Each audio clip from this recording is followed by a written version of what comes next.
Tonight, Blaze Bernstein, the name in the headlines so many of you will recognize. The massive search triggered by celebrities and social media. But now the chilling new details. You may not have heard about this missing college student. The all-new 2020 starts right now. Who leaves their house without any of their items at night and doesn't show back up again? This isn't just anybody. This is an Ivy League college student with his whole life in front of him. Did he run away? Was he injured? Had he been abducted? Blaze Bernstein disappeared 1 week ago. Missing while home for winter break. My dad was just like, we have each other. It's going to be okay. And there was an immediate firestorm of attention to this case. Charlie Puth, who put it out there, Kareem Abdul-Jabbar. This is the period in which begins your amateur This is what we're trying to figure out. You what's become a going on. sleuth. We would not have been able to figure it out without the help of kids his age. I remember showing the police, like, look what I have. And that's when the whole evening changed. Blaze Bernstein's phone at that point in time turned off, and I had no more records. So they've been together, and Correct. suddenly Blaze goes dark. I heard voices raised in the distance somewhere, screaming like... Blaze's best friend received a text message. I did something really horrible for the story. No one can ever know. So if you're dealing with a situation like this, you don't want the person who you're hunting to know that you're onto them. Just help us find my brother.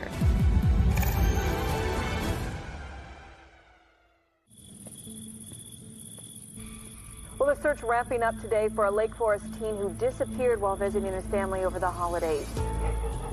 Blaze Bernstein has been missing since Tuesday night.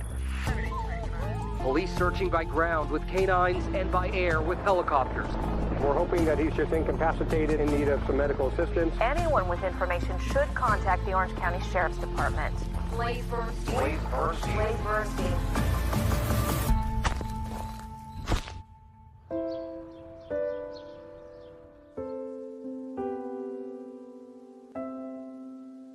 What are your favorite pictures here? The kids like to goof off a lot, and he would dress up. They loved to dress up. They loved to do puppet shows, and this is him in a school play when he was little. And we spent a lot of time at Disneyland, because it's right here in our backyard. Oh, yeah. That's us sitting there. It was a great day. Memories of much happier times for parents. Gideon and Jeannie Bernstein married in 1992. They moved from Los Angeles to Orange County to raise a family. They have 3 kids. The youngest is daughter Bowie, Jay in the middle, and Blaze, the oldest. We had a lot of fun raising the kids together. It was fun. And no one can take that away from us, so we still own that.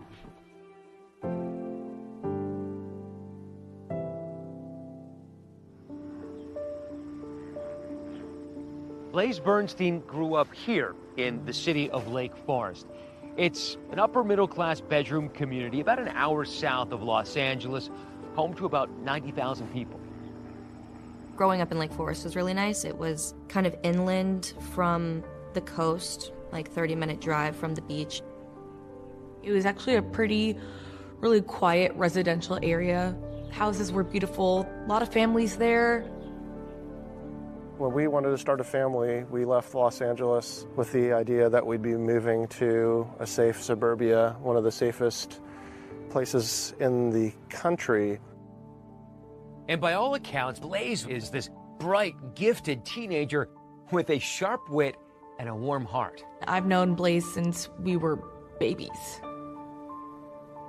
Blaze as a kid, besides being very high energy, he was really creative, he was very thoughtful. Blaze was incredibly bright, curious. He was really a Renaissance young man. I mean, he was interested in everything. Surrounded by family and friends, Blaze was bar mitzvahed in 2011. That's a Jewish celebration of adulthood on a boy's 13th birthday.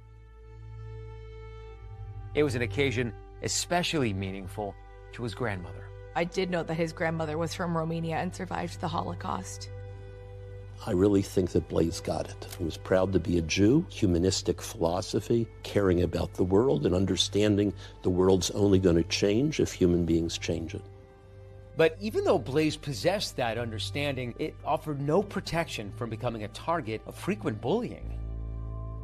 Growing up in Lake Forest was not super easy for him. He was bullied every single day on the bus. He just wanted to get out of the public school system. And it wasn't just the bullying. Even though Blaze is a good student, he longs for something more. Go, man, go. Something that challenged him, not just intellectually, but creatively.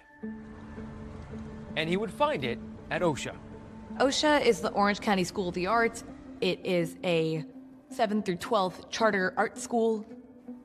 In order to get into that school, you have to audition, and about 1 in 10 students who audition actually get into this school. So it's very competitive. Blaze auditioned for OSHA. He was artistic in every single way possible. He was very creative. His talents going in were performing arts and writing, and he wanted to move into the creative writing department. We've had students who wound up professional actors, designers, you know, the writers, the whole thing, musicians. Among the more famous OSHA alumni are actors Pedro Pascal, class of 1993, who starred in the HBO hit The Last of Us, and Matthew Morrison, a 1997 graduate and star in Fox's popular TV series, Glee. I want you to listen very closely to the lyrics because I really mean what I'm singing. Once Blaze got to OSHA, he felt like there was a community there for him. He had a lot of friends. He was very social. I met Blaze when he was a senior in high school. He shared some of his writing with me, and I wrote a letter of advocacy for his application when he applied early decision to Penn because he was a brilliant writer. Blaze's exceptional talents got him into the University of Pennsylvania, and he moved across the country to Philadelphia as a pre-med freshman in the class of 2020. Was he homesick at the start? I think that the first semester at school was difficult for him in terms of the social life there. He was used to being in a small school. You know, now he's a little fish in a big sea, and I think that he had to come to grips with that. When I found out that he was going to an Ivy League, I was like, oh, you know, that makes sense. At Penn, Blaze got involved in Penn Appetit. Penn Appetit is a student-run magazine for people who are interested in writing and also interested in food. He knew that those would be his people. Our photographer for Penn Appetit, he held a photo shoot where we dressed up in our chef's whites and aprons. We brought whisks and knives. We have photos of him, you know, holding the whisk, being surprised. I mean, he was so helpful, and we're so fortunate to have these photos of him.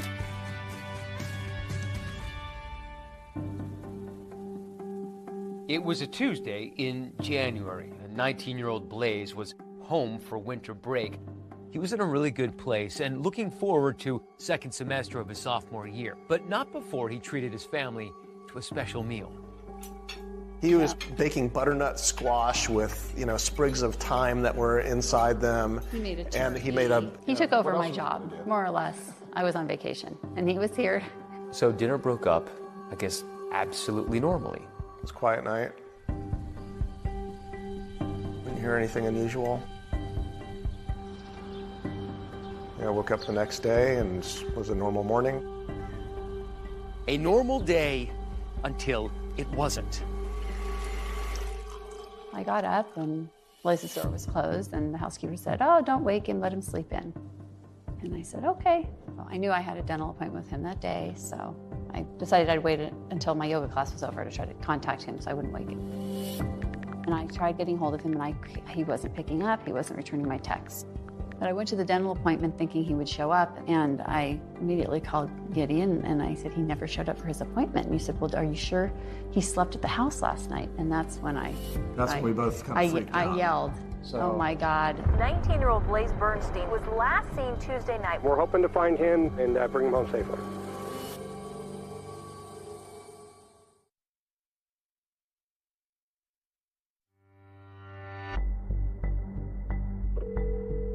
My dad called me and was like, hey, like, have you heard anything from Blaze?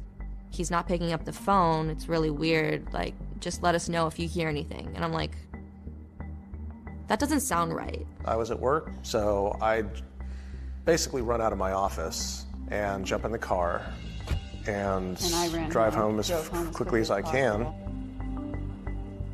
and just go run upstairs, and his glasses are there, his wallet's there, his keys are there.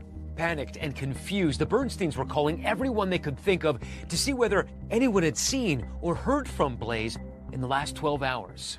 And what were they saying? They didn't know anything. Nobody knew, where his location was. Well, I found out that Blaze was missing, and it was just really shocking to me because I was like, there was no way that he could have run away. He wasn't that kind of person. So this is the period in which begins your amateur This is what we're trying to figure out You what's become going a on. sleuth. Yeah. Well, we had no idea what was going on. He hadn't slept in the bed. And, his bags for going back to school were already packed. You think, well, hanging out with some kids, other teenagers, and forgot to call home. You have to believe that's a defense against the most awful. When it became dark outside, I think that's when we started to really be super concerned. One of the first things the Bernsteins thought of is using the Find My app, which allows users to share their location with others. So did you have a follow my friend on the iPhone? Yes, we did. We had that, and I saw that the location services were turned off. So we called the sheriff's department. They came and they were really downplaying it, like, oh, 19-year-olds, they run away sometimes, but they'll be back. He was adamant that 100% of the time that these kids are out on a booty call or doing something with, Of course, we explained that there were some, unique circumstances with regards to, his personal belongings still being here. And so they offered to do a missing persons report. So a kid disappears without his glasses, his wallet, or his keys. There are people who actually told me about it just in the couple of days after he went missing, who suggested that maybe this was suicide. Did you ever contemplate that? Never. Not even close. He was so happy. He was in a great place. He was in one of the best places I had ever seen him before. That week, he was so happy. He was so excited to go back to school. He was so excited to just have the rest of his life. And so at that point, there was no doubt in my mind, he would never have done that. Gideon and Jeannie confirmed with Verizon that Blaze hadn't made any recent phone calls. A quick check of his computer revealed no exchanges on iMessage or Facebook DMs. And so with virtually no solid information to go on, the Bernsteins, along with help from their 14-year-old daughter, Bowie, began dipping deeper into Blaze's social media. We would not have been able to figure it out without the help of kids his age that he grew up with. and our daughter, yes. I told my parents, I'm like, I can try and help you find everything that you need. I'm really good with Snapchat. I knew the names of a lot of his friends, so I was able to text them and ask them if they knew what was going on. And that's when the whole evening changed. Yeah. When they said, well, what about Snapchat? That's when the light bulb went on. I mean, we were exhausted, but I said, okay, let's try and figure out how to get in. Snapchat is a free mobile messaging application used to share photos, videos, texts. But what's different about the app is that whatever is shared, including text messages, disappears from the recipient's screen after just a few seconds. We were lucky because we knew his username because he was connected with our daughter. And the password ended up being one of the ones that we had on our iCloud keychain. So we typed the username, and then we tried that password in, and boom, we're in. Still, getting into Blaze's Snapchat account was only half the battle. Yes, it might contain a critical record of who Blaze may have been in contact with the night he disappeared, but as the Bernsteins discovered, simply viewing the message might also trigger it to vanish. At the time, Snapchat worked. If you sent a message, it could only be saved if you purposefully saved it, and it could be deleted by the person who sent it, and it only lasts 24 hours if you don't save it. And there were so many other pitfalls with this. I mean, if you take a screenshot of these communications because you think you're saving them, well, that alerts the person that sent it to you. The sender gets an alert.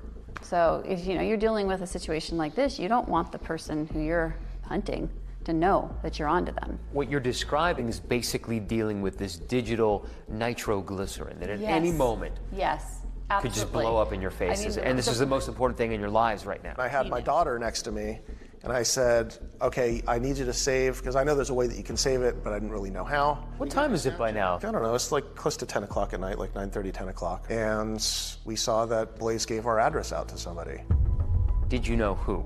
We didn't know at the time who it was. We saw the name. I had absolutely no idea who he was. I was so happy that there was somebody who we could talk to that could just help us find my brother. Bernsteins didn't know the person Blaze sent his address to, but in the hours ahead, the discovery of that person's identity would turn the desperate search for their son upside down. Hi, this is Blaze's dad. We really need to know what you know. We can't find him. This is becoming an urgent issue with trying to figure out what really happened to him, and we're going to really need your help on this because you're the last person that probably saw him. That was not the person that I really expected him to be with.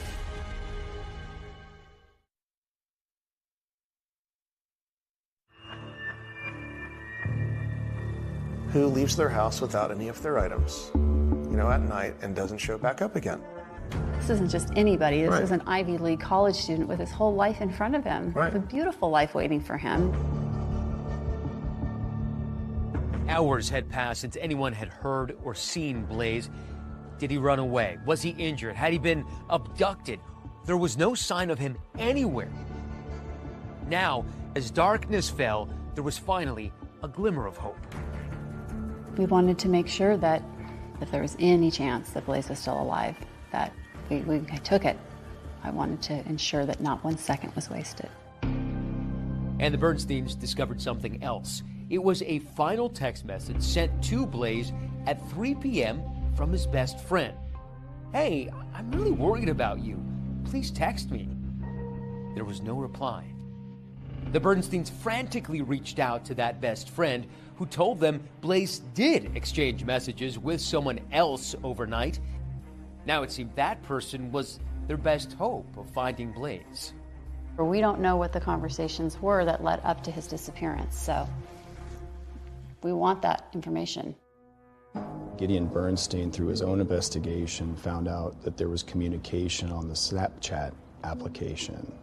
And so he was able to message through direct messaging Sam Woodward. We didn't know who he was. I was like, we should call him. Like, he definitely knows what's going on. And so I encouraged my dad to call him, and we recorded a call. We haven't heard from him all day. He missed an appointment today, and then we started getting concerned, and I've been trying to figure things out. So you're the first real clue to the puzzle here. Yeah, honestly, I'm sorry. I don't know if my dad told me to record it or if I just had the thought that maybe having any sort of evidence that we could hold on to would be able to help us. I don't mean to put any pressure on you. I know you're a nice young man, but I'm asking you for help on this if you can, if you've got the ability to do that. Absolutely. This is, I want to find Blaze as much as you do. During that call, Sam Woodward told Gideon that Blaze suggested they drive to a nearby park to meet yet another one of his friends, but never mentioned that friend by name.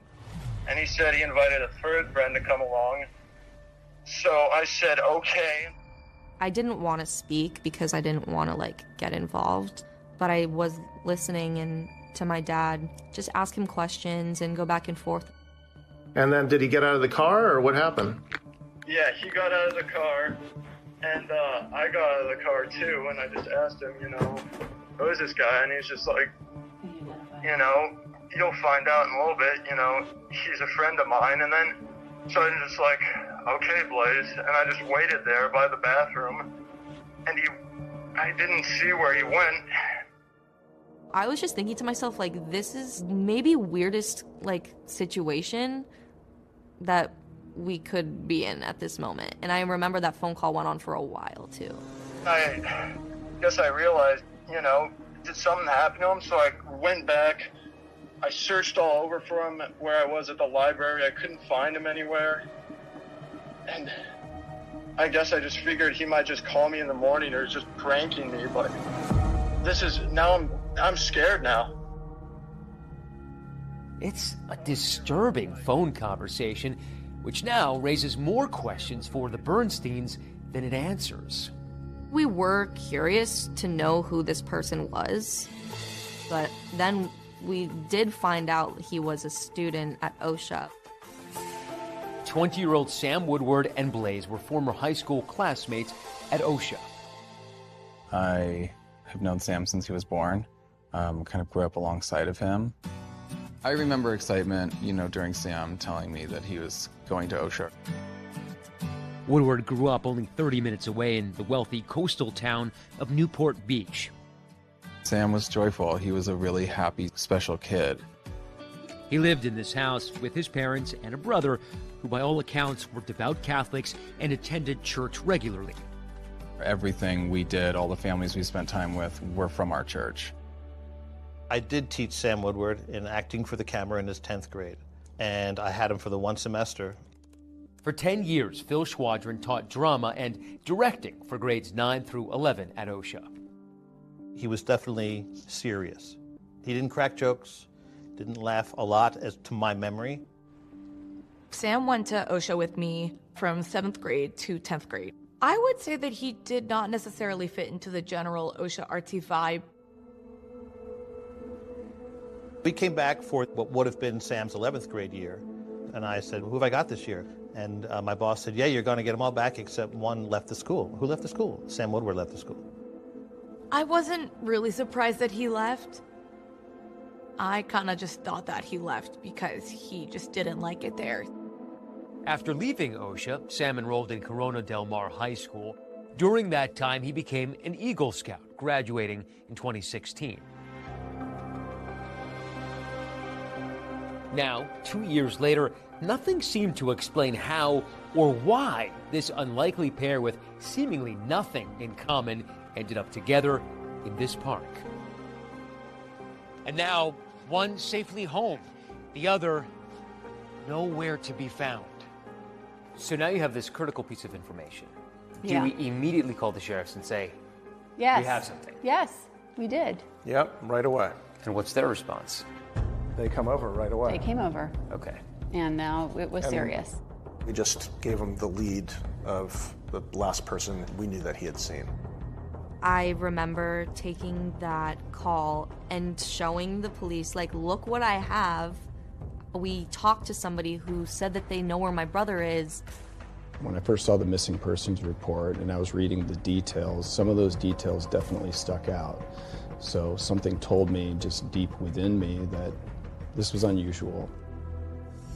So my then partner, investigator, Jack Ackerman, and I went to the park, probably right around lunchtime on January 4th. I had a feeling as a mother, it was my intuition that something very bad had happened.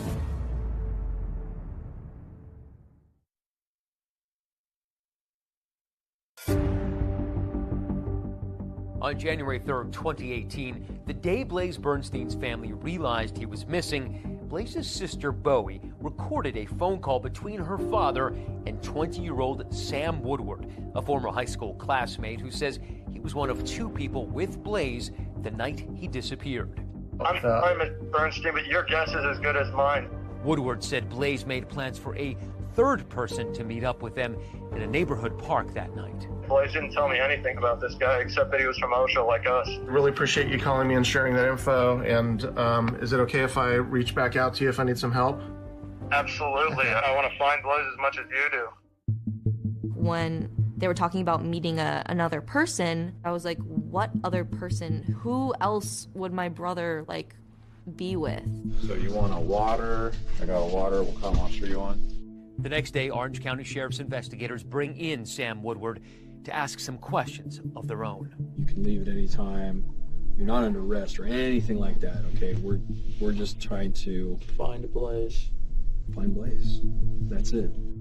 As investigators get to know Sam Woodward, they learn that he was living with his parents and working odd jobs. My goals in life are I just want to start a family. I just want to have enough money to support my kids. I just want to have a wife who loves me and get a good job and go to college. Woodward says he recently reconnected with Blaze on social media. He said something like, Sam Woodward. Now, that's a face I haven't seen in a while.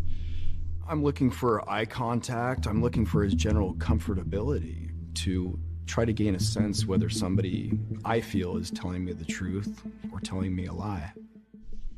At some point during the conversation on Snapchat, you decided to meet up. That is correct. For Blaze's family, the fact that he went out at all that night was a revelation.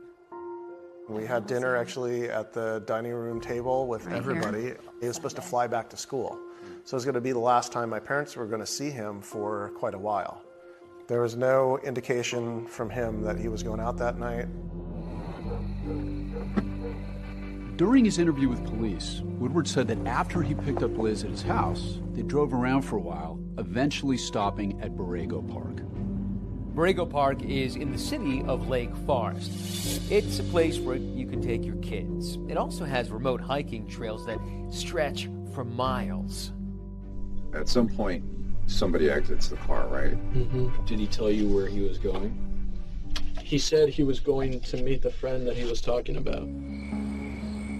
Just like in that call with Blaze's father, Woodward told officers that Blaze was meeting another friend at the park that night.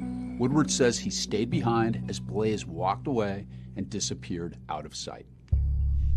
At one point, I heard voices raised in the distance somewhere, but I mean, that happens to my neighborhood all the time. You hear like girls screaming, like, ah! And all that. And so I didn't really pay much mind to it. But I wanted him to feel comfortable talking to me, and he was. Woodward says he looked for Blaze, but eventually gave up and went home. I mean, I don't know what happened to him, but something must have. All that matters is that we find him and we get him back to his family safe. Yeah, absolutely. Especially her talking to his parents, because his parents are really nice people. After several hours of questioning, Sam Woodward left.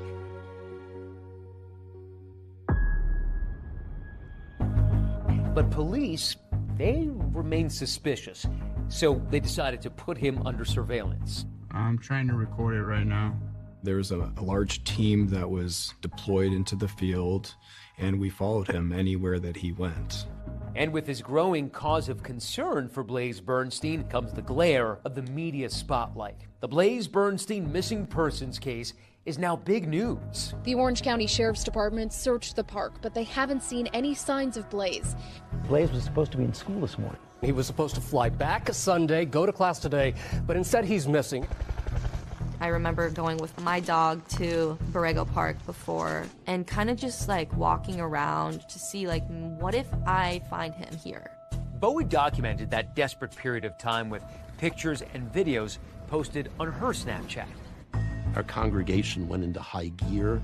We printed flyers with his name and picture and the facts and who to call, and we put them up on bulletin boards and poles all around the city.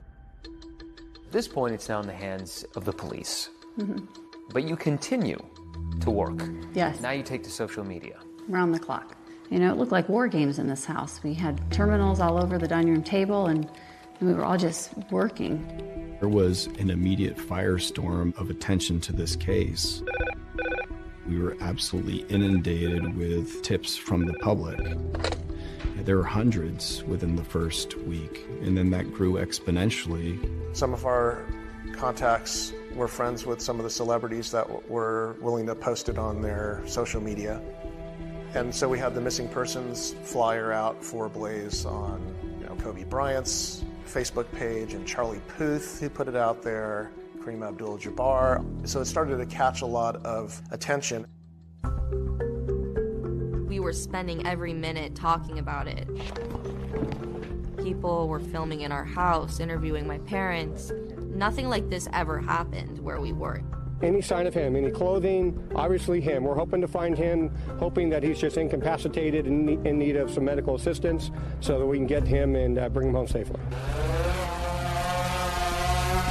There was like this team of people with drones, and they were going throughout Whiting Ranch Wilderness Park, where we were concerned maybe my brother was back there, and maybe there was a mountain lion, or maybe like something happened to him and he was missing or lost. For the fourth night in a row, the Bernstein family will go to sleep without their oldest son at home. It was clear as the week wore on that it was more and more dire. There's a lot of pressure, immense pressure to perform. Then, on January 9th, with Blaze missing for 7 days now, a discovery which upends the case. Jack and I were teamed up. Jack said, "Dylan." You heard it in his voice. I could hear it in his voice.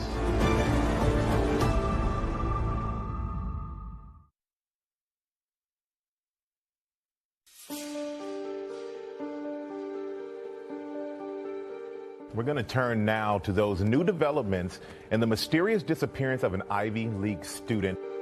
19-year-old Blaze Bernstein missing while home for winter break. The Sheriff's Department launched an extensive search with help from the community. Days had passed since Blaze vanished into the night. The relentless search by police and volunteers had turned up nothing. Just more anguish for the Bernsteins and frustration for authorities. The Orange County Sheriff's Department searched the park, but they haven't seen any signs of Blaze.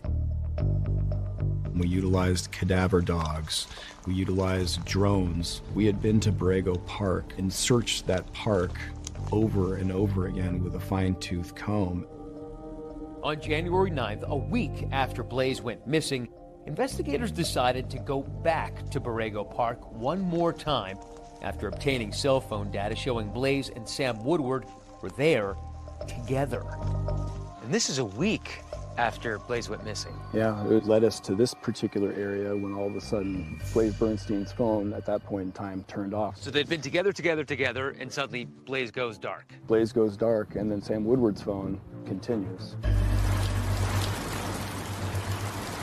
There was a torrential downpour. It was cold, it was raining, everything was wet, everything was muddy.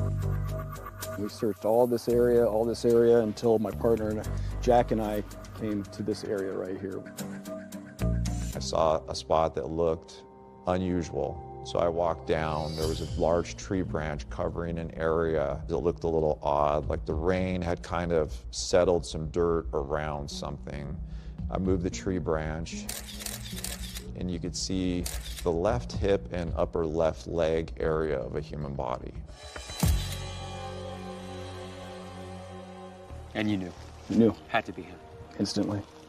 In my gut, without even seeing the face. And I knew that it was Blaze Bernstein. They must have found his cell phone as well. We located a broken cell phone about probably 6 inches, 8 inches below where the body was found. I was sitting in my English class in 8th grade, and the teacher got a call, and he was like, "Bowie, you're gonna go to the office, they need you for something." And I was like, "Oh, good, maybe some good news." And they took me into this room, and I saw my godmother. She was crying, and I looked at her, and she just hugged me, and she said, "They found him, he is dead. Blaze is gone." To the index in the body of a college student found in Lake Forest, California. Blaze Bernstein had disappeared 1 week ago. The case now a homicide. That was the end of hope for me.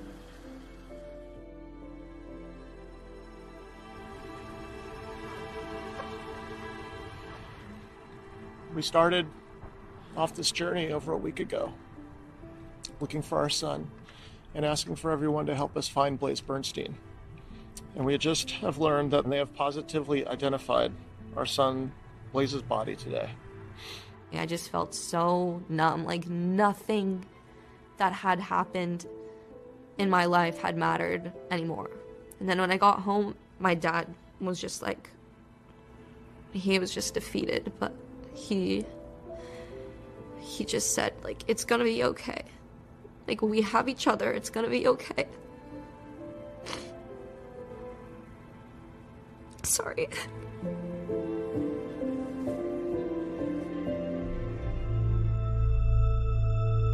The specific details of what occurred at Borrego Park are part of the ongoing investigation. The autopsy revealed injuries which I believe were a result of an extremely violent encounter. Blaze was stabbed 14 times in the left side of his neck, 5 times on the right side of his neck. He was stabbed, in the knee. He had defensive wounds all over his fingers. He was fighting for his life, and probably a surprise attack. You hear about that many stab wounds. What does it tell you about the person or the mindset of the person who did that? Hate and rage. Intimate. It was an intimate killing. It was devastating news for the family and for the community. My reaction when I heard it was fury, anger, disbelief. I haven't felt those feelings in my life. As the investigation into Blaze's murder began, hundreds gathered for a vigil in his honor. We lost one of our sons. I hope that we can all join together and support the Bernstein family.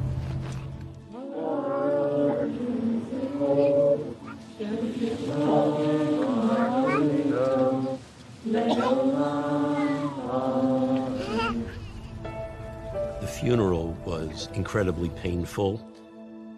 We had to ask for RSVPs because we could only accommodate here in the building about 11 or 1,200 people.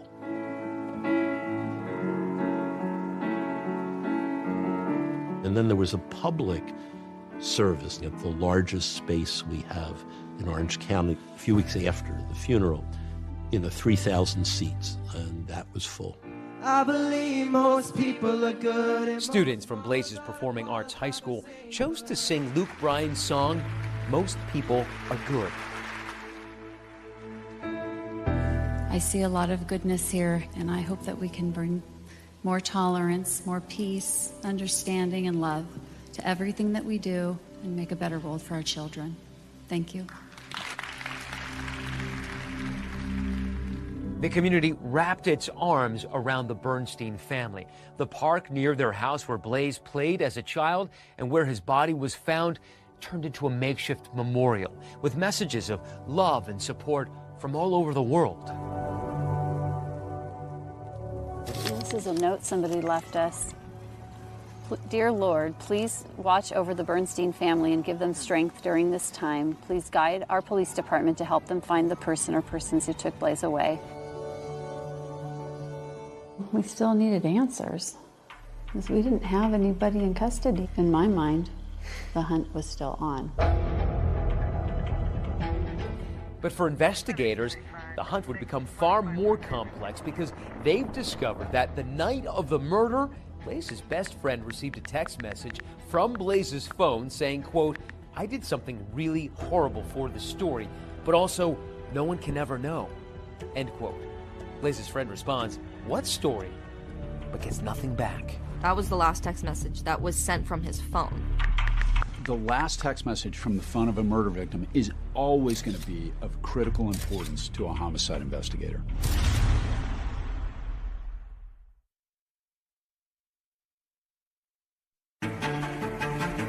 We are 6.5 years since my son was killed. Blaze is ready. Blaze the trail. We are all going through our own personal hell right now. Blaze Bernstein was found with 28 stab wounds. You hear about that many stab wounds. What does it tell you about the person or the mindset of the person who did that? A lot of anger somewhere from within, and he took it out on Blaze Bernstein. Did I introduce him to something that later on came back to haunt us all? And not only was this just a murder, now we're starting to see a bigger picture. What do you make of the fact that it's very possible that a neo-Nazi killed Blaze in the United States? He's the grandson of a Holocaust survivor. This can happen anywhere. There was almost like a gasp from some people. Police believe they know who killed Blaze Bernstein. Were you planning to kill him that night?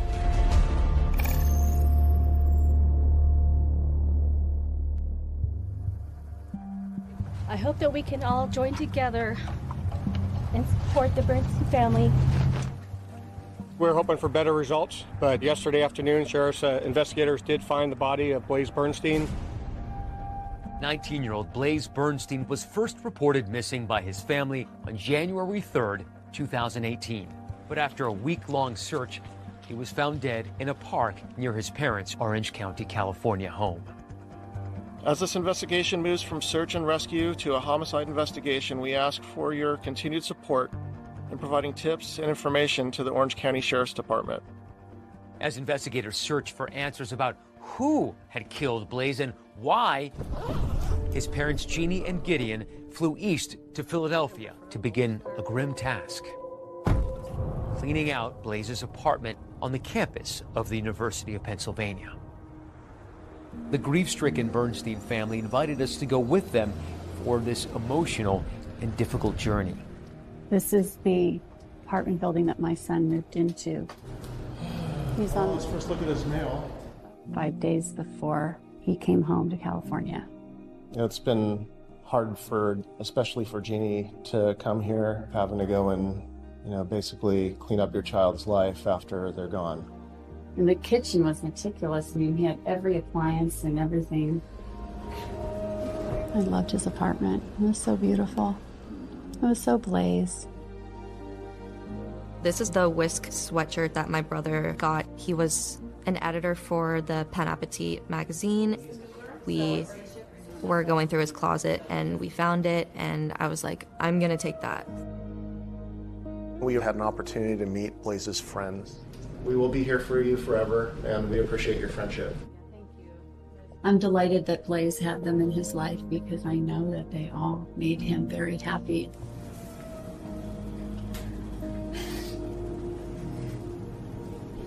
He would have loved this. Yeah. He used to wear this all the time.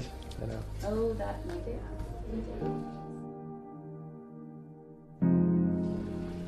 Blaze was someone that you can trust with anything, and I trusted him with my life. It was apparent that Blaze was figuring out himself, whether it be religion or sexuality or experience. At what point as parents did you realize that Blaze was gay?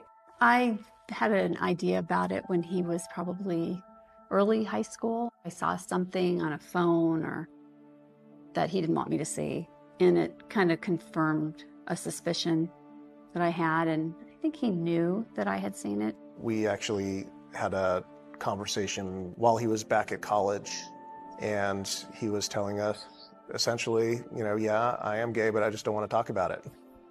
Did people at school know? Was he? I think so, yeah. Yeah, I think his friends knew at school. Because Blaze was so open about his sexuality with me, I feel like that definitely gave him a better foundation. So if he was to go to his parents and his family and open up about that part of his life, he would have known that we were all there for him. You noticed that too? Yeah. I took a picture of it. In the mirror. As a mother of a gay man, I am proud to be that. Blaze is ready. Blaze the trail. You feel like, like an artist that you have spent your lifetime sculpting this amazing piece of artwork, and then it gets destroyed. And so here we are. Our artwork is gone. Hard to accept.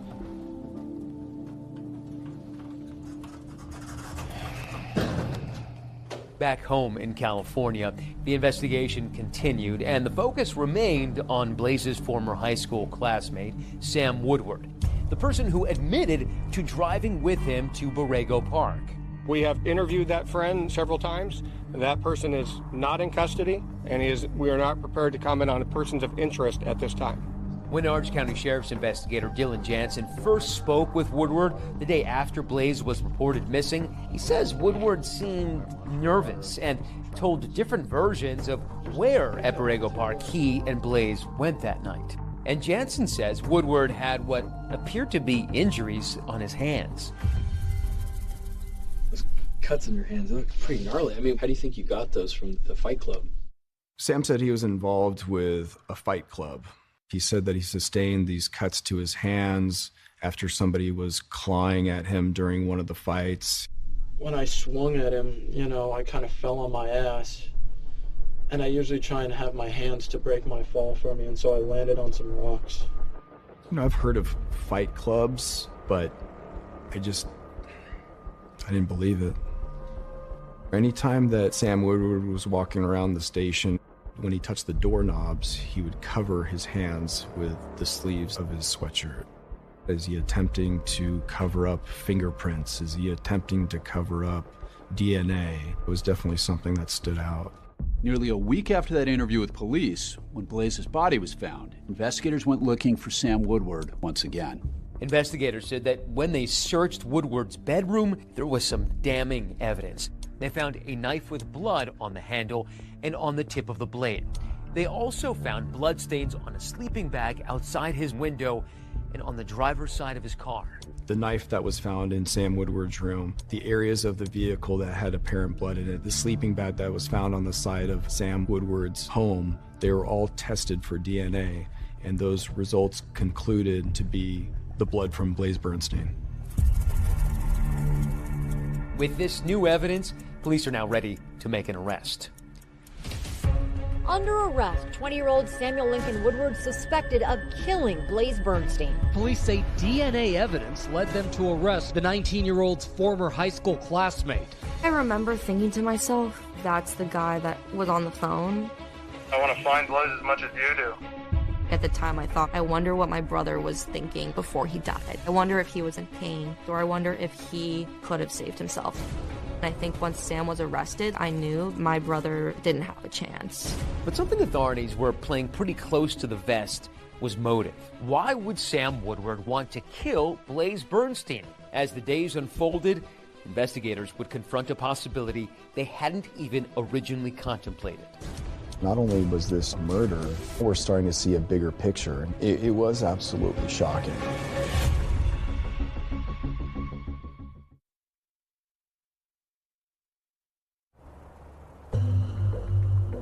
This morning, the Orange County District Attorney's Office filed one felony count of murder against 20-year-old Newport Beach resident Samuel Woodward. Before joining ABC News, I spent 26 years as a deputy district attorney in the Orange County DA's office, and for a time, I was one of the prosecutors consulting on this case. Sam Woodward was taken into custody 10 days after Blaze went missing and 3 days after his body was found. There was the victim's DNA on property that was in the control of the defendant. Well, I remember that moment well. I was sitting in my room. I think I was watching it on television, and I just thought to myself, it's finally happened. Now what? With the knowledge of how Blaze was murdered, now an excruciating reality for the Bernsteins, the focus turned to why. Blaze was stabbed nearly 20 times in the neck. Using a knife to kill is particularly violent because you have to be up so close. That many wounds says this was likely a crime of rage or of passion, more personal than your typical murder. So as a prosecutor, my next question would be, who is Sam Woodward and what was his relationship with Blaze? I had no clue why Blaze would be meeting with Sam. You know, they were never really friends in school. I just know that everybody else got bad vibes from him. Woodward grew up in Newport Beach, the wealthy suburb south of LA in Orange County. He was a Cub Scout and Eagle Scout, and as we know, Woodward spent part of his high school years at OSHA, the same elite art school where Blaze had also been a student. It took me a couple of minutes as I watched the footage. It started to dawn on me, oh my God, that's the Sam I taught. Every kid in my acting for the camera class, it was film work. So I said, everybody pick your favorite movie and bring me a scene or a monologue from that film. And he said, I want to do something from the Army. So I gave him Brad Pitt's speech in Inglourious Bastards. As a bushwhacking guerrilla army, we're going to be doing one thing and one thing only. Killing Nazis. The provocative Quentin Tarantino World War II thriller is about a plan to assassinate Nazi leaders by a band of Jewish soldiers. It weighs heavily on me. Did I introduce him to something that later on came back to haunt us all? A.C. Thompson, an investigative reporter for ProPublica, uncovered some disturbing information when digging into Woodward's background. When I started reporting on Sam Woodward, what really stuck out to me was this. Sam Woodward was a member of the Atomwaffen Division, which was a neo-Nazi terrorist group that aimed to bring down the U.S. government and incite a race war. Race war now! Atomwaffen posted violent propaganda videos online to spread a message of hate and to help recruit new members. The Atomwaffen Division was a neo-Nazi group that existed from about 2015 to 2020. They were inspired by Charles Manson. They were also inspired by Tim McVeigh, the Oklahoma City bomber. They weren't interested in protests or marching in the streets. They wanted to kill people. That organization was hell-bent on destroying America within, taking down the system. My reporting team and I got access to thousands and thousands of private chat messages that were between members of the Atomwaffen group. Sam Woodward was one of the people in these chats. Writing in the chats under the alias Saboteur, Woodward spewed anti-Semitic, anti-gay, misogynist hate. When we executed the search warrants on several electronic devices, including computers and cell phones and laptops, there were thousands of images of white supremacist propaganda and hundreds of images to include the Atomwaffen Division. But Woodward's interest in Atomwaffen apparently went beyond just talk in a chat room. Also found on Sam Woodward's devices was a picture with James Mason. He's a neo-Nazi whose writings Atomwaffen members describe as a main influence on the group, along with a photo of Woodward in a skull mask giving the Nazi salute. Now we're starting to see a bigger picture. Not only was this just a murder, there's a high probability that Sam Woodward killed Blaze Bernstein because he was homosexual, possibly because he was Jewish, or a combination of both.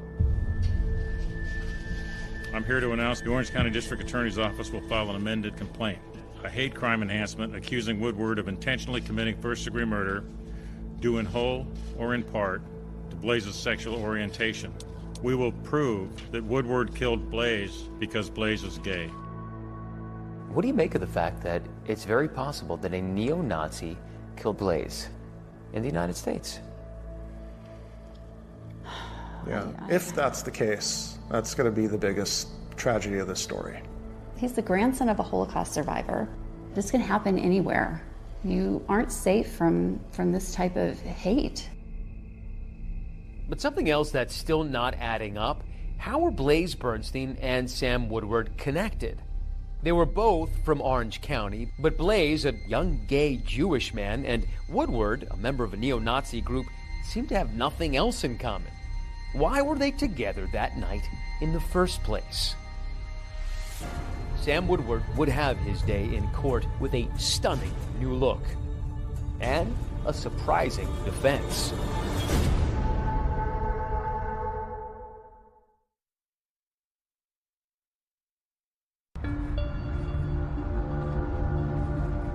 While Sam Woodward was arrested for killing Blaze Bernstein in January 2018, it would take 6 years for him to face a jury.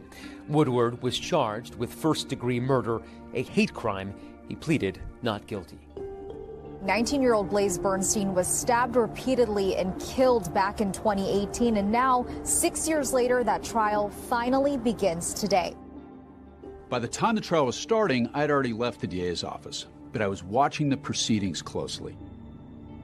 Still, no one seems prepared for the Sam Woodward that has led into Judge Kimberly Menager's courtroom. There was almost like a gasp from some people, just to kind of that visceral reaction to kind of seeing him. Long, dark, stringy hair, long, dark beard, covering his face. It's hard not to kind of draw mental comparisons to Charles Manson. Blaze Bernstein was found with 28 stab wounds. Senior Deputy District Attorney Jennifer Walker's opening statements tell the story of a young man who they say set out to murder 19-year-old Blaze Bernstein in cold blood. That hate crime charge, she explains, that was brought because prosecutors believe the evidence showed Sam Woodward murdered Blaze because he was gay, but not because he was Jewish. You'll see the cell phone evidence, the defendant's words, the defendant's hate. But in his opening statements, defense attorney Ken Morrison did something we definitely don't see every day by making a stunning admission. My client, Sam Woodward, was responsible for that death. The why is the single most important issue you will need to decide. This is no longer a trial about guilt or innocence. The question now becomes, did Woodward plan the killing because of a hatred of gay people? Was it premeditated? If the jury agrees, that could mean a first-degree murder conviction and most likely a sentence of life without the possibility of parole. Morrison argues for a lesser charge of voluntary manslaughter and an acquittal of the hate crime allegation, which would result in a reduced sentence and a chance for parole.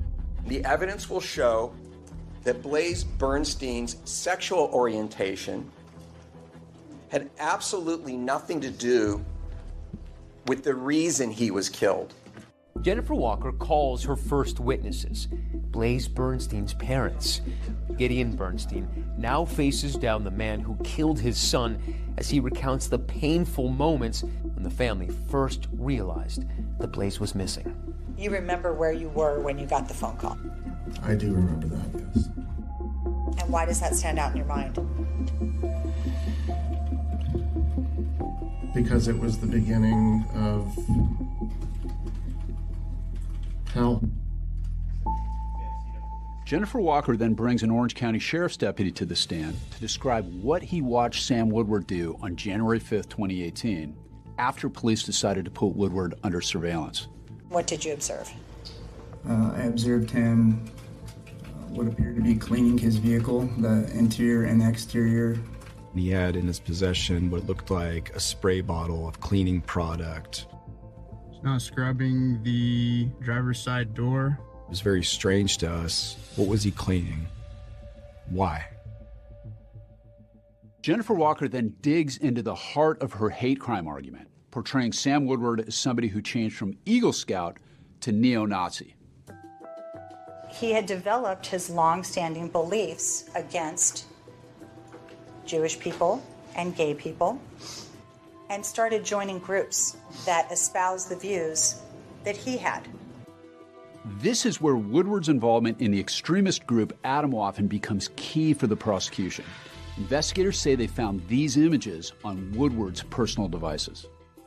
The prosecution calls an ex-member to the stand whose voice has been altered and his face obscured at the request of the court. He's also using an alias. Good morning, Mr. Murphy. Good morning. Prosecutors allege that Woodward sought out the group, and once there, the fires of his hatred were further stoked as he attended multiple meetings. So this summer of 2017, Austin, Texas, tell us what you and Sam Woodward did. We took propaganda photos. That involved us throwing up Nazi salutes. Put the Atomwaffen logo on the photos, for propaganda purposes.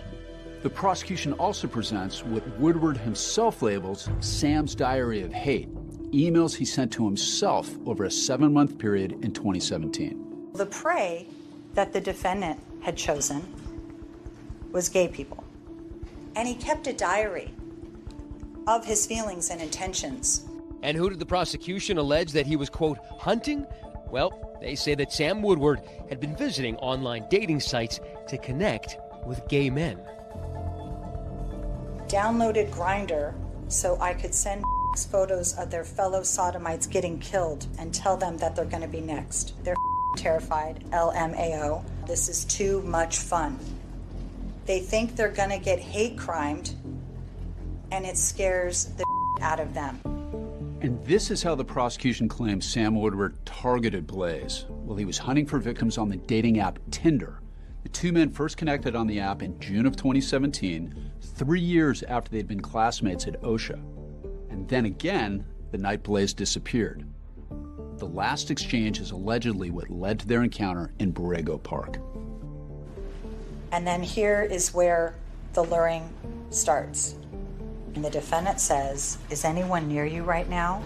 Because I just wanted to say." And Blaze says, "Nope." "No, what? No one is near me." And the defendant says, "I might make an exception for you." And the defendant says, "Look, do you have Snap?" And then we have Blaze snapping his address to the defendant at 10:37 p.m. on January 2nd of 2018. According to prosecutors, the trap had been set and Blaze stumbled right into it that night when he agreed to meet up with Sam Woodward.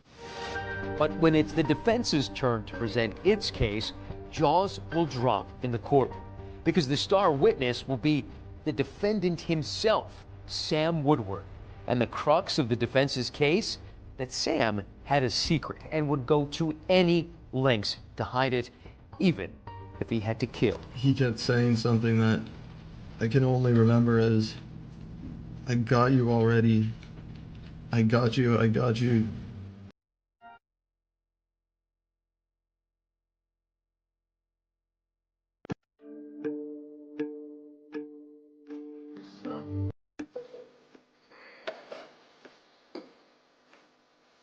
Today we're going to another day of court. It's definitely a challenge emotionally and mentally to get up and just have to go and do this.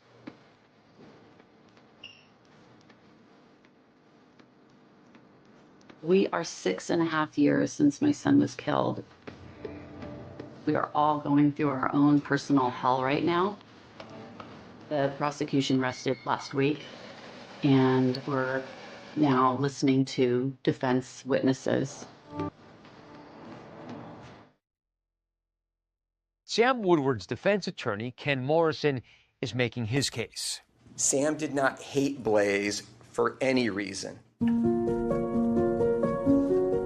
Remember, the defense has acknowledged that 26-year-old Sam Woodward killed Blaze Bernstein, but they insist it was neither a premeditated murder nor a hate crime.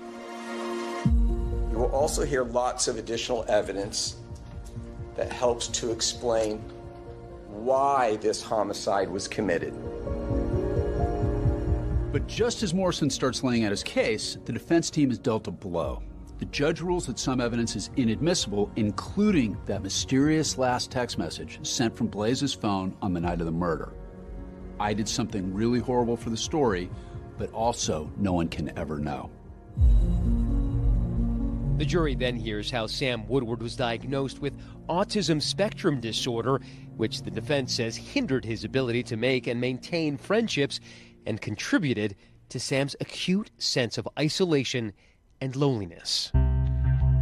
This helps to explain how starved Sam was for the camaraderie, the brotherhood, and acceptance, and how profoundly vulnerable he was to recruitment into groups like Atomwaffen. The defense claims Sam Woodward's participation in Atomwaffen wasn't as much about ideology as it was about connecting with others and just having a good time. Morrison calls former Atomwaffen member Tyler Wiesing to the stand. So would you characterize the camp as very serious in terms of the ideology, goals, training, that sort of thing? That was the intent and the image. In the reality, it was a bunch of people getting drunk and not taking things seriously. As for those Tinder messages, well, the prosecution argued that Sam Woodward was online to hunt and terrorize victims. Morrison says that never happened, and he argues that in this case, it was Blaze who pursued Sam. June 15, 2017, Blaze Bernstein saw Sam's profile on Tinder, and Blaze Bernstein initiated the first contact with Sam Woodward, not the other way around. And And then Sam says, thing is, you're not too shabby looking yourself, Blaze. Blaze says, well, thanks, Sam. That's sweet of you. An emoji. Sam says, yeah, you're cute, TBH, to be honest. According to the defense, Sam Woodward was repressing his own feelings of homosexuality, which could help explain the reason behind, quote, Sam's diary of hate. He's trying to kind of keep this as like this hidden away part of his life, that these hate diary entries are simply narrative constructs to cover up that part of him should Atomwaffen members get suspicious. Morrison argues that Sam Woodward was tortured by his sexual identity because of what he claims he heard at home.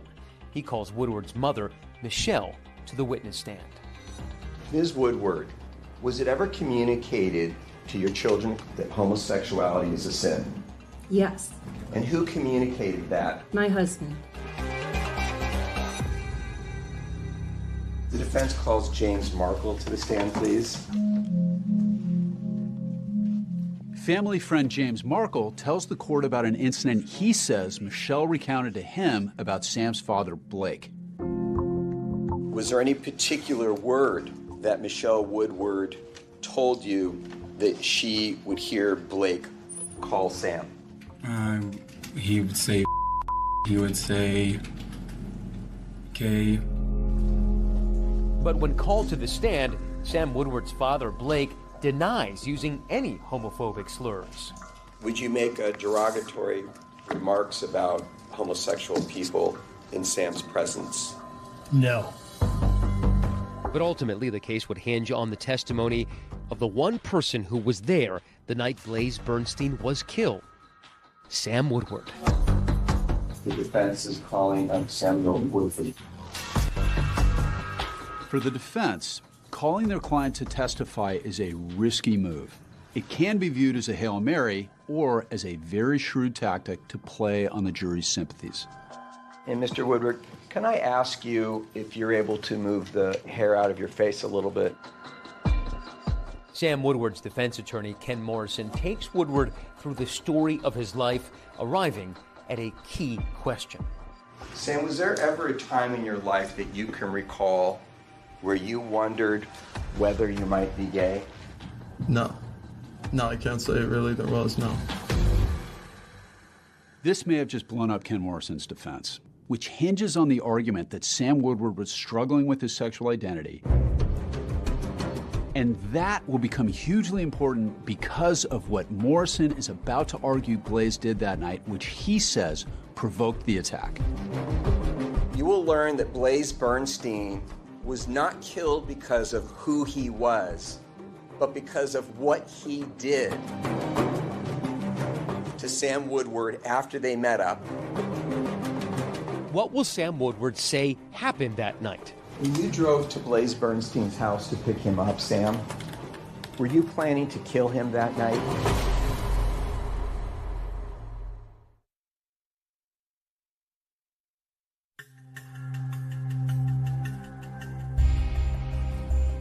It's day 28 in the trial of Sam Woodward, and defense attorney Ken Morrison is questioning his client about the night that he and Blaze ended up in Borrego Park.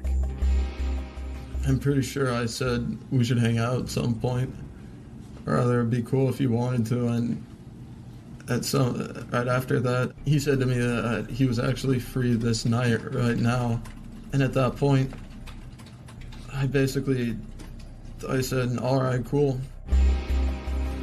Sam Woodward testifies that after picking up Blaze near his house, the two men eventually arrived at the park.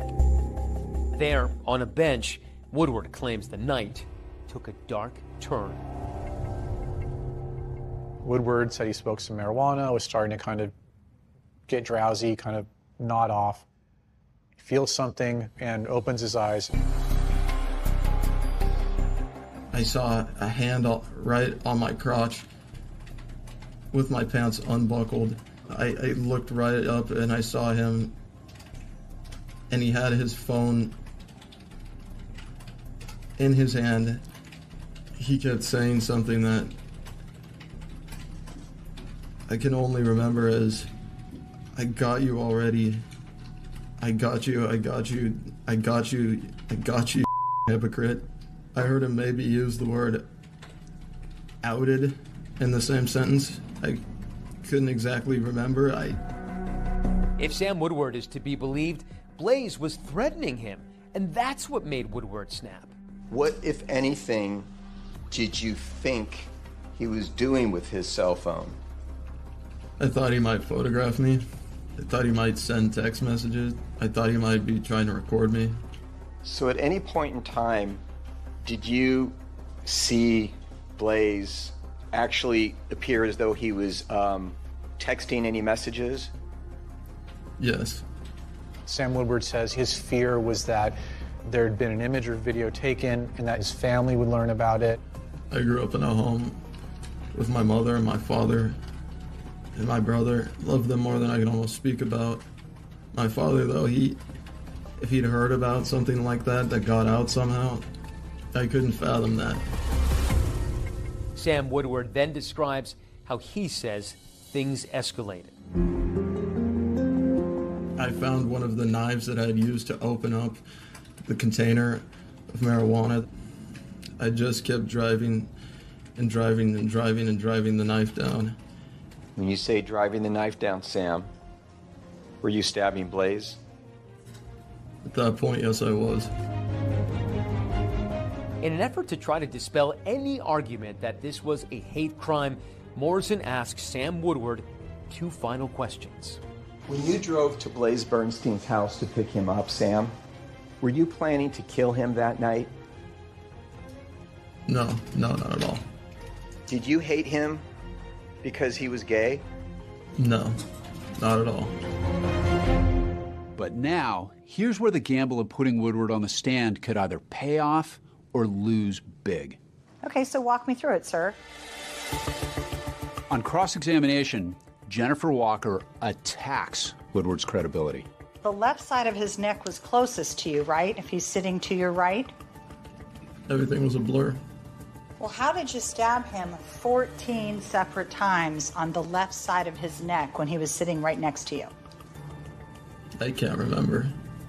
And how did you stab him 5 separate times on the right side of his neck when he was sitting to your right? I can't remember. After a trial full of fits and starts, spanning almost 3 months, the case goes to the jury. The jury deliberates for about 8 hours. We, the jury, in the above entitled action, find the defendant, Samuel Woodward, guilty of the crime of first-degree murder. It's an emotional moment, even for the court clerk. A felony and violate. Just 1 sec. Sure. I've prosecuted a lot of murder cases, and I can't say I've ever seen a court clerk react like that. We, the jury, in the above entitled action, find it to be true that the defendant, Samuel Woodward, committed hate crime, first-degree murder. We are thrilled with the verdict, which holds Samuel Woodward accountable for the brutal, violent, painful murder of our son. Justice has been served. Thank you. Breaking news now, an emotional afternoon in an Orange County courtroom. The sentencing has just been handed down for the man convicted in the hate crime murder of Blaze Bernstein. This time the court does sentence the defendant to state prison for the term prescribed by law, which is life without the possibility of parole. The jury said that they saw this as a hate crime and that hate was not going to get you anywhere in this world. In the 7 years since Blaze Bernstein's murder, the family of Sam Woodward has never spoken out beyond their court testimony. But the Bernsteins say the Woodwards did leave something for them back in 2018. Have they reached out to you, by the way? Yeah. We found a note under our doormat. What did it say, this note?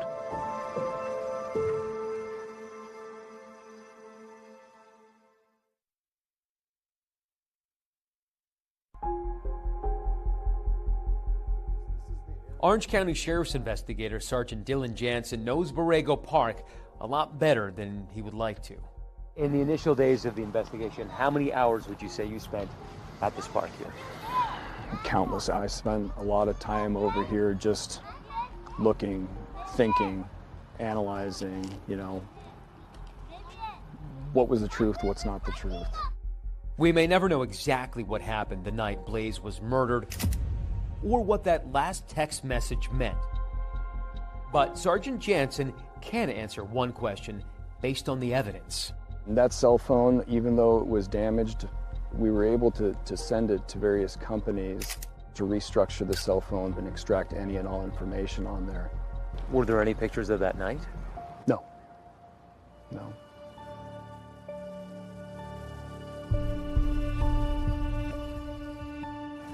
This park is pretty meaningful for you. So we stop here and go check out the garden of rocks that are now over in the corner. Do you feel that you get a little bit of closure each time you put one more rock down? I don't even know what closure is. When you lose a child, I think maybe closure for me will be just being able to look at all of these things and be happy. Almost 7 years after I walked in Borrego Park with the Bernsteins, the memorial of painted stones honoring their son has blossomed. Jeannie and Gideon have both moved away from Foothill Ranch, but they tell me they still find solace in this place. In the Jewish tradition, it is a thing that you put rocks at a gravesite. And there's a permanence to it. It gives us some feeling of connection to people, the people that will hear our story and understand the importance of eradicating hate in this world. This is about love. Since 2018, the Bernsteins have been building a movement. They call it Blaze It Forward. The Blaze It Forward campaign was based off the idea that as a community, we can make a difference and we can change the way that this world works. We were able to take that in my brother's honor to try and encourage people to just do one good thing every day. They participate in local pride parades, and Jeannie hosts a podcast featuring people doing good in the world. Sam Woodward's parents, Blake and Michelle Woodward, never responded to an interview request with ABC News, but they did write a letter to the court, submitted at sentencing. It reads, in part, "In the past, you could look into Sam's eyes and be surprised at the level of sensitivity and warmth. It's one of his best traits. Now, he's too vulnerable to let you look him in the eyes. He committed a crime, but he is not a person without value, unworthy of respect." Speaking about the Woodward parents, they left a note at your house in 2018, right? They did. At the time, I thought it was infuriating because one of the things that they said in that letter was that that both families are going through a hard time right now. I don't think that she had any idea how hard of a time we were having. But there's another letter that holds more meaning for Jeannie and Gideon, discovered after the trial, tucked among the colorful painted stones of Blaze's memorial. This is a copy of a note that was left for us in the park by one of the jurors. She basically says in this letter to Blaze that she's really sorry that she didn't get to know him. Thank you everyone for coming to class today. So Blaze would be 27. Do you ever think about what he would be like today had he lived? He'd be doing something fantastic. I know that about Blaze, and he'd be making people happy. That's what he did. Blaze is always on my mind. I think about him from the minute I wake up until I go to bed at night. He was my person. He was a piece of man. He's gone. But I'm still here, and whatever he's done to make an impact on this world is what we're going to leverage and try to make sure that people never forget about our son and what happened. Sam Woodward's defense lawyer, Ken Morrison, David, says his client didn't get a fair trial. Woodward has appealed. Morrison claims there are several appellate issues because of evidence the jury was not allowed to see. In the meantime, that is our program for tonight. Thanks so much for watching. I'm David Muir. And I'm Deborah Roberts. From all of us here at 2020 and ABC News, good night.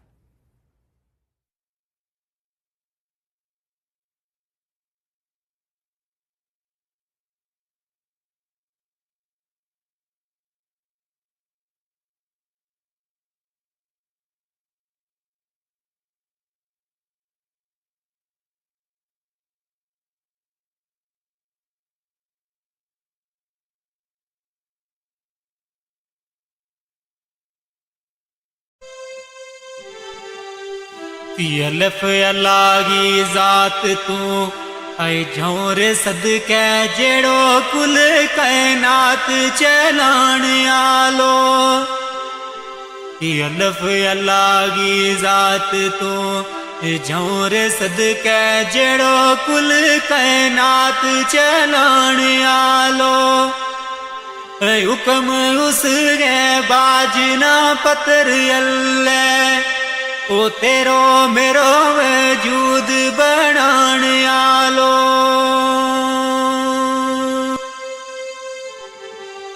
18,000 मखलूक गो ऐ मालिक सुनो रब सुनो जमीन आसमान आलो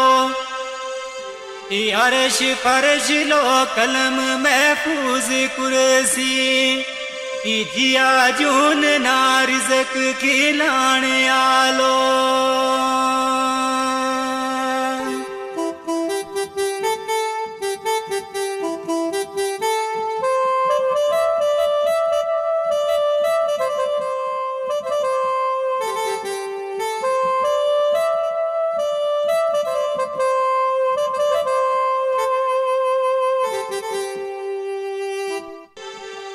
दाल दुखां की गल सो नौरे तमना एक बच्ची मासूम रोलाओ गई है दाल दुखां की गल सो नौरे तमना एक बच्ची मासूम रोलाओ गई है ओ उसकी मारे गुलनाज है बहुत दुखिया मारा सीना माँ बर छिलाओ गई है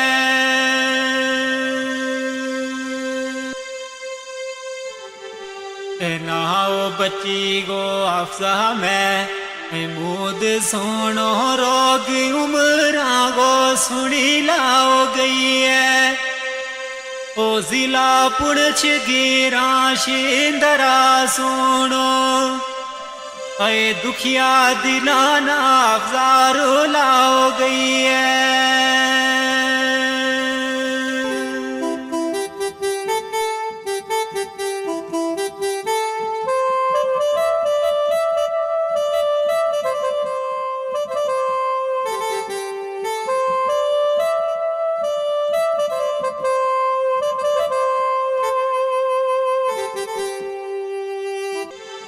दाल दर्द जो दयागा आई बोते ओ खाए पर बचागी नारे जो दई ओवे दाल दर्द जो दयागा आई बोते ओ खाए पर बचागी नारे जो दई होवे ओ माना सबर करार फिर नहीं रहा तो दख्ते जिगर की जद जो दई होवे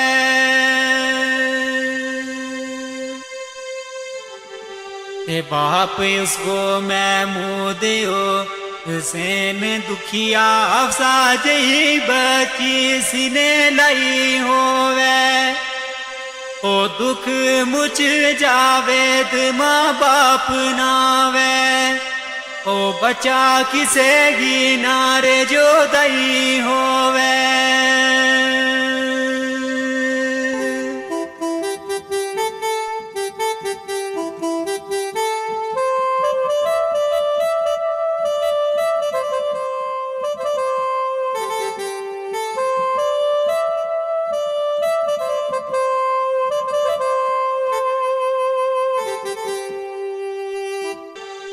तेरे हो रब गा कर तमाम होया 17 अप्रैल ना खुशी भरपूर होई रिहो रब गा करम तमाम होया 17 अप्रैल ना खुशी भरपूर होई ओ अल्लाह पाक ने दिती एक बच्चियो सोनी ऐ गुनाहगारां गी अर्ज मंजूर होई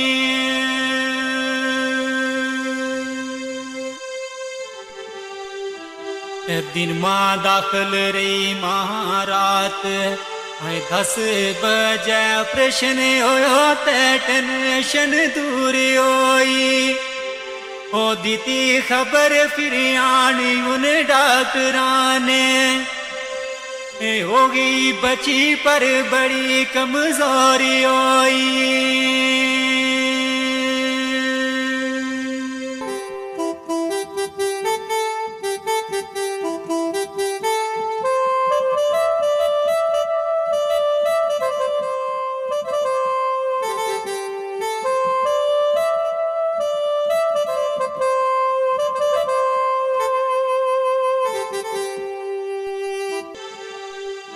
सलाह दीती वीर डॉक्टर है कमजोर बच्ची ले गए बीच मशीन रखाओ दीती सलाह दीती डॉक्टर है कमजोर बच्ची ले गए बीच मशीन रखाओ दीती 18 19 भी तक रखी पुणछ अंदर और पर इकी नर जोरी कराओ दीती आई रात 9 बजे मामू आई नानी दोए गड्डी तरफ जोरी चलाओ दीती ओ मासा देरी ना लाई ले चल गया ओ 12 बजे जोरी पहुंचाओ दीती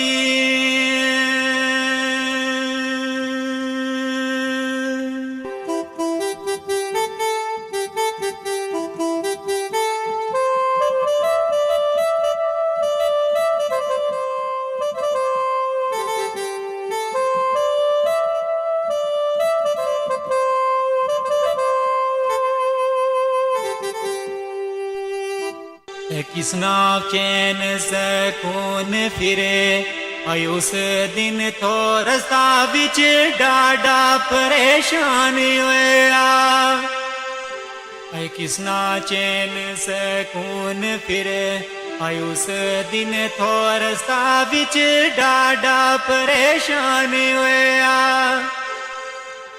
रात 12 बजे ले जोरी पुजया कि जल्दी डॉक्टरां कोल रवाने होया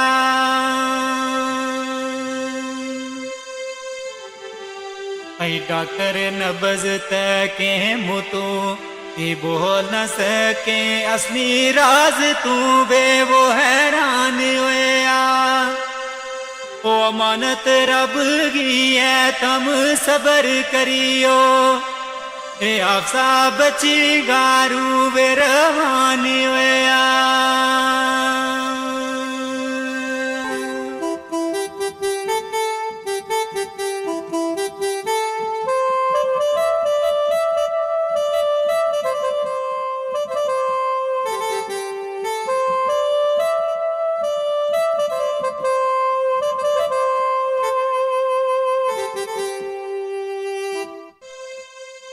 किसना होश रे ओ सुनी ये खबर जिस दम आया है आप जायमना छोड़ गई है ऐ किसना होश रे ओ सुनी ये खबर जिस दम आया है आप जायमना छोड़ गई है ये एम्बुलेंस करी वापस पुणछ चलना मारी किस्मत अज मुखरे मोड़ गई है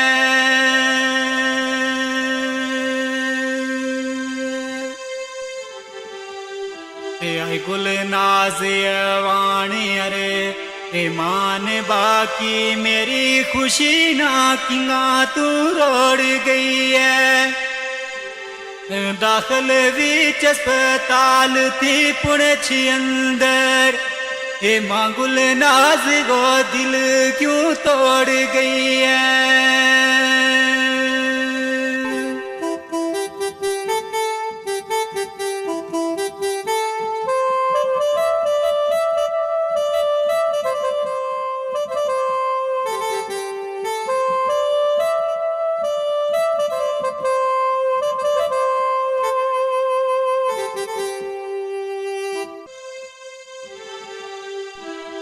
अप्रैल बईना सुबह गए 5 बजे वतन शींदरा पुजे आयान सदके अप्रैल बईना सुबह गए 5 बजे वतन शींदरा पुजे आयान सदके माना 10 बजे एम्बुलेंस आने तेरा तकन गाय अफजायर मान सदके ते कितना दुख था महंगा काल जामा जाने वाया रब रहमान सदके और वे बाप महमूद परवेज नानी नाले रोवे सजाद यमान सदके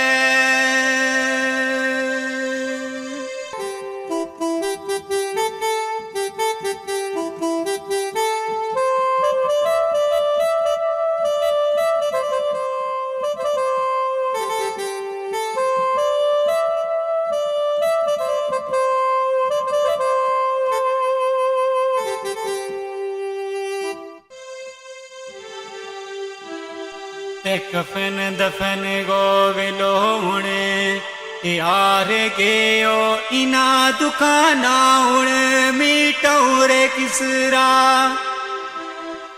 कफन दफन गो विलोणे हार गयो इना दुकाना उण मीटौरे किसरा ओ जीता मांगे बचा गो टूर जानो इस शेर बर कलम चनो किसरा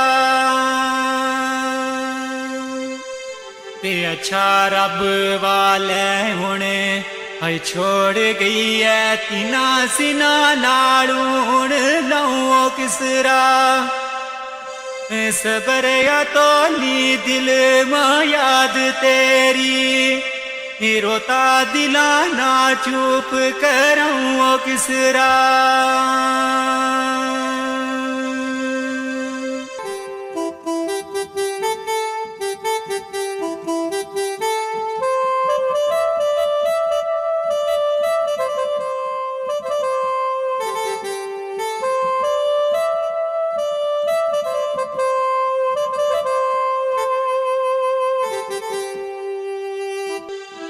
फिया मान इना दुखाने आई मुकनो नी 4 बजे रे आपका दफनाओ छोड़ी आई फिया मान इना दुखाने मुकनो नी 4 बजे रे आपका दफनाओ छोड़ी वतन पुणछ गिरा शींदरा अंदर ओ सोनी निकी जी कबर बनाओ छोड़ी